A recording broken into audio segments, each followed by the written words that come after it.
स्वागत है आपको एक बार फिर से मेरे YouTube चैनल पर।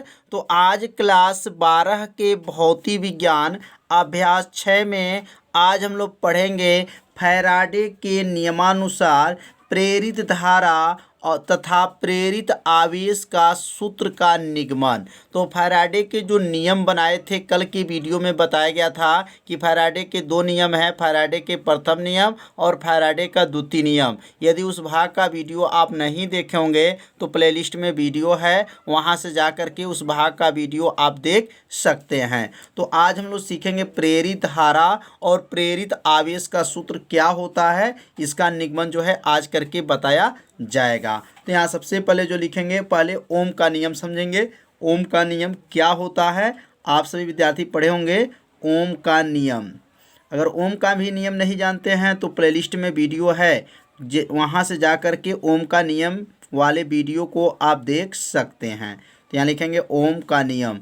ओम का नियम क्या है, तो ओम का जो सूत्र होता है क्या है, आर बराबर होता है, आर बराबर क्या है, भी अपान आई होता है। मतलब प्रतिरोध बराबर होता है विभवांतर बटा क्या होता है, धारा होता है। अगर ये धारा को ऊपर ले जाएंगे, किसके पास, आर के पास ले जाएंगे, तो क्या बन जाएगा, तो आई बराबर हो जाएगा, आई बराबर क्या बनेगा, भी बटा जो है आर हो जाएगा। मतलब कि एक सूत्र जो बना है, किसका सूत्र बना है, तो ये धारा का सूत्र जो है बन गया है। मतलब इसी सूत्र में जो है पक्षांतर करके और यहाँ किसका सूत्र बना दिए, धारा का। क्यों धारा का सूत्र बनाए हैं, क्योंकि यहाँ सूत्र का निगमन किसका करना है, प्रेरित धारा का।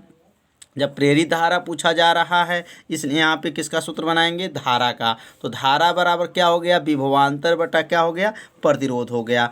अब यहाँ पर जो है ओम के नियम में कुछ जो है फैराडे ने अपना नियम भी लागू कर दिए।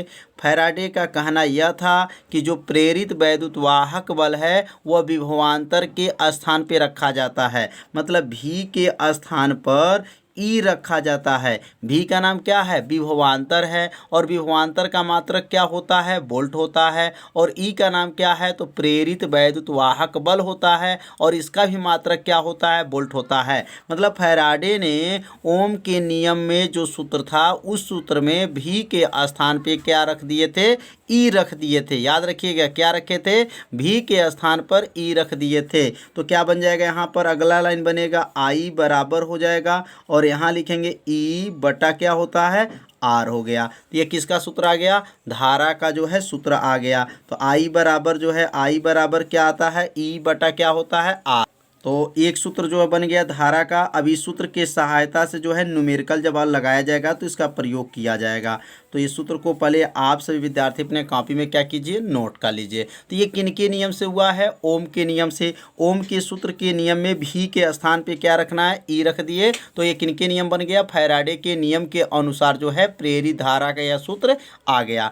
अब यहाँ पे देखेंगे ई बराबर जो है, कल पढ़े थे हम लोग, ई बराबर होता है यन होता है, और क्या होता है, डेल फाई होता है, बटा क्या होता है, डेल टी होता है। मतलब ई का सूत्र क्या है, तो नाम क्या है, तो कहेंगे प्रेरित वैद्युतवाहक बल है। और प्रेरित वैद्युतवाहक बल को किससे प्रदर्शित करते हैं, ई बराबर माइनस यन डेल फाई बटा डेल टी होता है। लेकिन यहाँ संख्यात्मक के लिए माइनस का प्रयोग नहीं किया जाता है। याद रखिएगा, संख्यात्मक जो मान होता है, संख्या वाला जो मान होगा उसमें जो है माइनस का जो यहाँ प्रयोग नहीं करेंगे। तो इसने सूत्र क्या बना, ई बराबर यन डेल फाई बटा क्या हो गया, डेल टी हो जाएगा। अब इस ई को अगर हटा दें, ई के स्थान पे यह मान को रख देंगे तो एक नया सूत्र और बन जाएगा। तो यहाँ प्रेरित धारा का सूत्र एक क्या बना है, आई बराबर ई बटा आर हो गया। अब ई के स्थान पे मान को रख लेंगे तो क्या बनेगा, आई बराबर हो गया, ई को हटा दीजिए, उसके स्थान पे क्या रखेंगे, यन डेल फाई बटा क्या है, डेल टी, और पूरे का बटा क्या है, आर है। आर यहाँ पे चला जाएगा, आर इसके पास जाएगा, तो जब आर इसके पास चला जाएगा तो क्या बनेगा, आई बराबर हो जाएगा। अब आर इसके पास जाएगा तो क्या बनेगा, यन डेल फाई बटा हो जाएगा, और आर जो है डेल टी के पास जाएगा तो क्या बनेगा, डेल टी इंटू क्या बनेगा, आर। आर जो है जो बीच में चला गया, तो मतलब यह जो जो नीचे रहता है यहाँ पे ना, सबसे जो नीचे ध्यान दीजिएगा, यहाँ पे जो पूरे का बटा है ना, तो यहाँ पूरे का बटा, तो यह जो यहाँ पे जाएगा सबसे ऊपर नहीं जाएगा, याद रखिएगा। अब यहाँ जब चला गया तो अब यहाँ पे चाहे तो एक लाइन और बना सकते हैं, तो आई बराबर हो जाएगा, आई बराबर है यन बटा क्या है, आर लिख सकते हैं, और क्या लिख सकते हैं, डेल फाई लिख सकते हैं, बटा क्या है, डेल टी लिख सकते हैं। मतलब ये फाई जो डेल वाला है एक पास की है, मतलब यन बटा आर, यहाँ ऊपर यन है नीचे देखिए आर है, तो यन बटा आर हो गया, डेल फाई बटा क्या हो गया, डेल टी हो गया। तो ये जो सूत्र बना है ये किसका सूत्र बन गया, प्रेरित जो है धारा का सूत्र बन गया। और इनकी इसमें किनका नियम लागू किया गया है, तो फैराडे का नियम लागू किया गया है। यहाँ किसका सूत्र है, तो ये फैराडे का जो है द्वितीय जो नियम बताया गया था कल के वीडियो में, जो बताया गया था ई का जो सूत्र लिखा गया था, तो वही सूत्र जो है यहाँ पे रखा गया है। तो यहाँ सूत्र लिखे भी हैं, ई का सूत्र क्या होता है, तो यन डेल फाई बटा क्या होता है, डेल टी होता है। तो यहाँ ई का मान रख दिए, आर से गुणा किए, और यहाँ यन बटा आर डेल फाई बटा क्या हो गया, डेल फाई बटा डेल टी हो गया। तो यहाँ जो सूत्र आया है किसका सूत्र है, तो यह प्रेरित धारा का सूत्र बन गया। तो इस प्रेरित धारा का सूत्र आप सभी विद्यार्थी अपने कॉपी में जरूर क्या कीजिए, नोट कर लीजिए। अब हम लोग यहाँ लिख देंगे, यही लिख देंगे, यही प्रेरित धारा का क्या है, सूत्र है। तो यहाँ लिख देंगे यही प्रेरित धारा का सूत्र है, का सूत्र है। तो ये प्रेरित धारा का क्या हो गया, ये सूत्र है। अब हम लोग पढ़ेंगे प्रेरित आवेश। तो प्रेरित आवेश का सूत्र क्या होता है, अब इनका भी निगमन कर लिया जाए।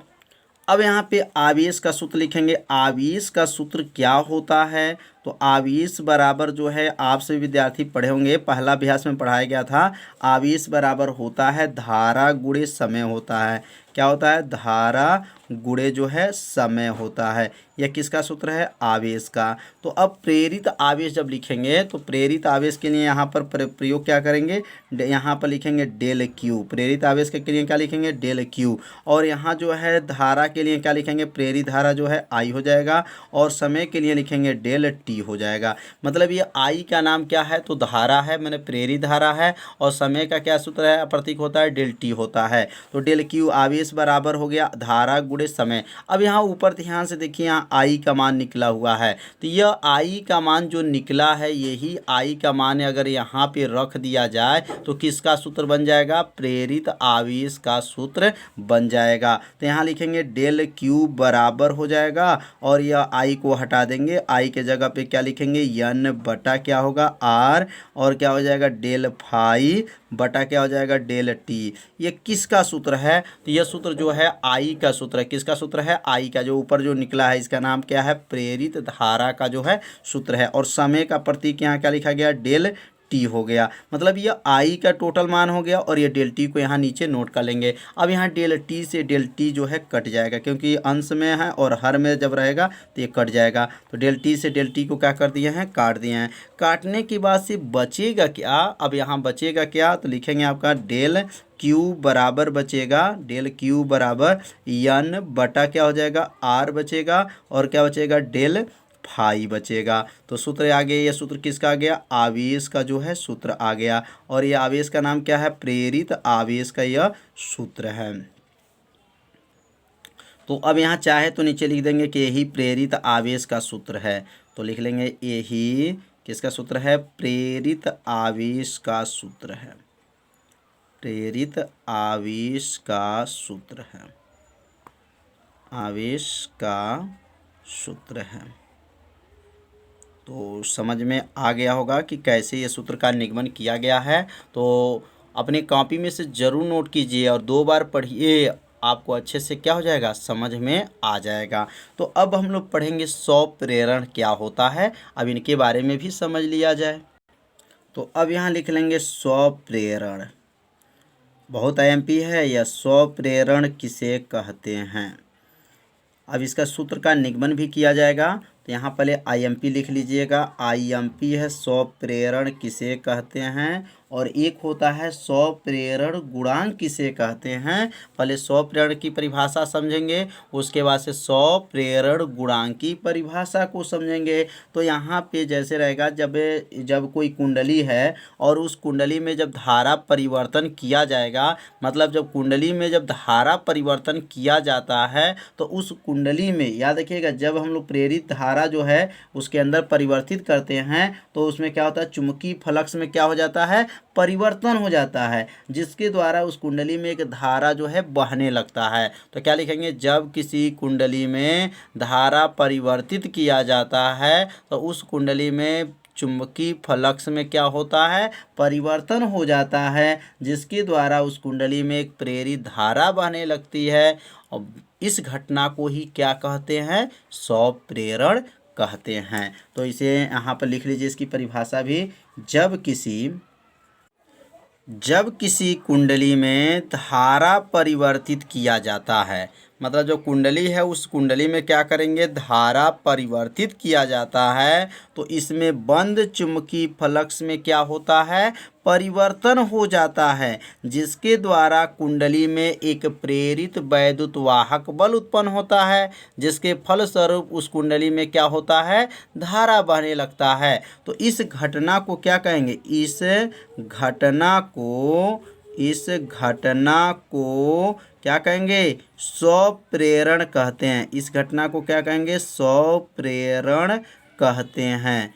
तो यह घटना जो है समझ में आ रहा होगा कि मतलब जब कोई कुंडली है और उस कुंडली में जब धारा को परिवर्तित किया जाता है तो उस कुंडली में जो चुंबकीय फ्लक्स होता है वह क्या होता है, परिवर्तित हो जाता है, जिसके द्वारा कुंडली में एक प्रेरित वैद्युत बल उत्पन्न होता है, जिसके फलस्वरूप उस कुंडली में एक धारा बहने लगता है। इसी जो घटना होती है, इस घटना को क्या कहते हैं, स्वप्रेरण कहते हैं। अब ये स्वप्रेरण घटना किसमें होता है, तो यहाँ लिख लेंगे, यहाँ पर जैसे चोक कुंडली में, किसमें होगा, चोक कुंडली में। यहाँ लिख लेंगे चोक कुंडली। आगे चल के हम लोग चोक कुंडली भी पढ़ेंगे कि चोक कुंडली क्या होते हैं। तो चोक कुंडली हो गया। अब यहाँ पे जैसे यहाँ बनाना चाहे, जैसे कुंडली है और इस कुंडली में जो है क्या किया जाएगा, धारा परिवर्तित किया जाएगा, तो इसमें चुंबकीय फ्लक्स में क्या होगा, परिवर्तन की हो जाएगा। यहाँ धारा किसे दिखाएंगे, I से, फेरों की संख्या N से, और चुंबकीय फ्लक्स किसे प्रदर्शित करेंगे, फाई से। तो यहाँ क्या कहेंगे कि जब किसी कुंडली में धारा परिवर्तित किया जाता है तो उसमें चुंबकीय फ्लक्स में परिवर्तन हो जाता है, जिसके द्वारा उस कुंडली में एक प्रेरित वैद्युत वाहक बल उत्पन्न होता है, जिसके फलस्वरूप उस कुंडली में क्या होता है, धारा बहने लगता है। तो इस घटना को क्या कहा जाता है, स्वप्रेरण कहते हैं। अब हम लोग पढ़ेंगे स्वप्रेरण गुणांक की परिभाषा क्या है। तो इसका सूत्र का निगमन और स्वप्रेरण गुणांक का जो परिभाषा जो है वह कल की वीडियो में बताया जाएगा। तो आज का वीडियो कैसा था, आप सभी विद्यार्थी जरूर कमेंट कीजिएगा, वीडियो को लाइक कीजिएगा। चैनल पे यदि पहली बार आए होंगे तो चैनल को सब्सक्राइब और घंटी दबाना मत भूलिएगा, क्योंकि यह लाइव क्लास आपके लिए ही चलाया जा रहा है। तो आज की पढ़ाई इतना ही, मिलते हैं अब अगले भाग में। तब तक के लिए सभी विद्यार्थियों को नमस्कार।